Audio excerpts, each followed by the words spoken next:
We're also seeing some more movement in the volatile Republican presidential race. With less than 2 weeks to go before the Iowa caucuses, Ron Paul shoots to the top of the pack with 28% support in a new poll of likely GOP caucus goers. Paul is just 3 points ahead of Newt Gingrich. Within the poll sampling error, Mitt Romney gets 18% in the Iowa State poll, and Rick Perry 11%. Ron Paul under tougher scrutiny now that his poll numbers are climbing. Iowans are buzzing about the real possibility that Ron Paul might actually pull an upset win on January 3rd. Our chief political analyst, Gloria Borger, spoke with Ron Paul just a little while ago. I understand, Gloria, the interview got a little contentious. We've been asking about some we had seen and been asking about some newsletters that appeared under his name back in the 80s and 90s. Gloria, today you had a chance to press him on whether he was aware of some of those very controversial statements about issues like race. Right. What did he tell you?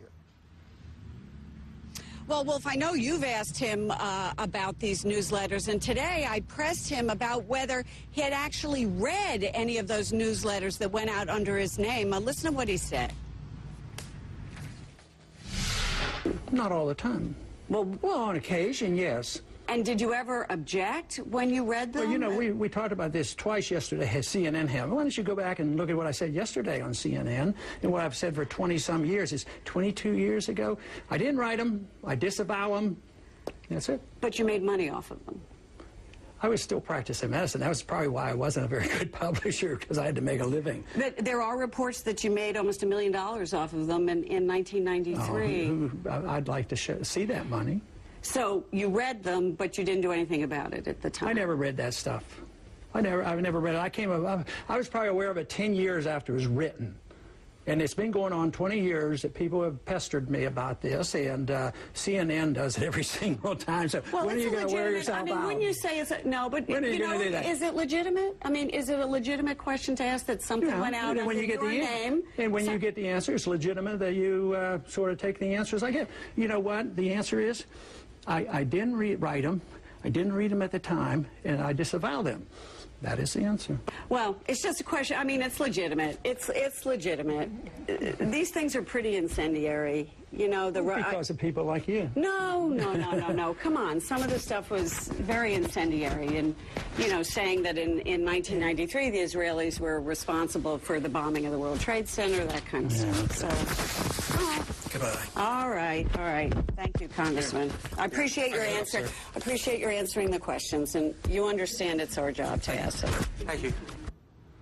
Seems like Ron Paul got tired of talking about it, Gloria.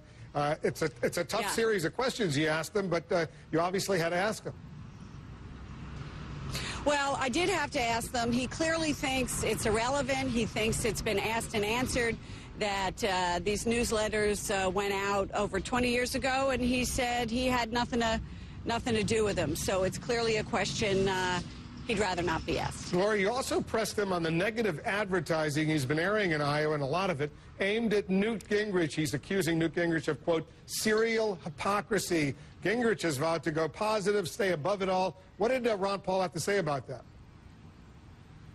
Well, he says that he doesn't consider his ads negative at all. He said he's just taking on Newt Gingrich on the issues. Listen to what he had to say. You're running a lot of negative ads, particularly against Newt Gingrich, accusing him of serial hypocrisy, which is a personal charge. Would you be willing to stop running those ads? No. Why not? Because I don't consider them attacking him unfairly. I mean, it just points out the position he's been on. That's my job, to show what my opponents do. They flip-flop around and they change position. And if the media won't do it, I should do it.